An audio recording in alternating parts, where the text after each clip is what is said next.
Trip end ಆಯ್ತೈತೆ. ಅಲ್ಲಿಂದ ಬನ್ನಾರಿ ಟೆಂಪಲ್ಗೆ ಬಂದ ಬನ್ನಾರಿ ಟೆಂಪಲ್ ಕ್ಲೋಸ್ ಹೋಗಿತ್ತು. ಹಿಂಗೋ ಗೇಟ್ ಪಾಸ್ ಆದೆ ಒಟ್ಟಲ್ಲಿ 9 ಗಂಟೆಗೆ ಪಾಸ್ ಆಗ್ಬಿಟ್ಟು ಈಗ ಮುಂದೆ ಹೋಗ್ತಾ ಇದ್ದೀನಿ. ಇವತ್ತಿನ ಟ್ರಿಪ್ ಎಂಡು. ನೋಡೋಣ ನಾಳೆ ನಡೀತೀನಿ ಟ್ರಿಪ್ ಸಿಗ್ತಾರೆ ಮತ್ತೆ ಕಂಟಿನ್ಯೂ ಮಾಡ್ತೀನಿ.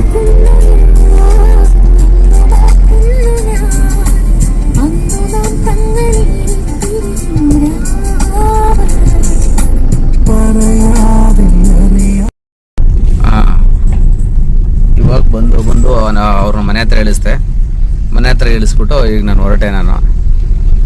ಈಗ ಸದ್ಯಕ್ಕೆ ಈಗ ನಂದು ರೌಂಡ್ ಟ್ರಿಪ್ ಈಗ ಮುಗ್ದಿದೆ. ಇನ್ನು ನೆಕ್ಸ್ಟು ಯಾವ್ದಾರ ಟ್ರಿಪ್ ಬಂತು ಅಂತಂದರೆ ನಾನು ಅಪ್ಲೋಡ್ ಮಾಡ್ತೀನಿ. ಈಗ ನಗರದಿಂದ ಮುಂದೆ ಟೋಲ್ ಇತ್ತಲ್ಲ, ಆ ಟೋಲು ಓಪನ್ ಮಾಡಿದ್ದಾರೆ. ಅಲ್ಲಿ ಆಲ್ರೆಡಿ ಅಮೌಂಟ್ ವಸೂಲಿ ಮಾಡ್ತಿದ್ದಾರೆ. ಅದು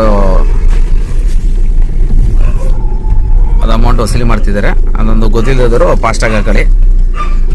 ಈಗ ತಾನೇ ನಾನು ಟ್ರಿಪ್ ಮುಗಿಸ್ಕೊಂಡು ಬಂದೆ. ನೆಕ್ಸ್ಟ್ ನಿಮಗೆ ನೋಡೋಣ. ಇನ್ನು ಸದ್ಯಕ್ಕೆ ಯಾವುದೂ ಹೋಗಿಲ್ಲ. ಯಾವ್ದಾರು ಆಯಿತು ಅಂತಂದ್ರೆ ನಾನು ಅಪ್ಲೋಡ್ ಮಾಡ್ತೀನಿ. ಖಂಡಿತ ನನಗೆ ನನ್ನ ಕೈಲಿ ಏನು ಸಾಧ್ಯ ಹೋಗುತ್ತೋ ಅದು ನಿಮಗೆ ಮಾಹಿತಿ ತಿಳಿಸ್ಕೊಡ್ತೀನಿ. Okay, good night.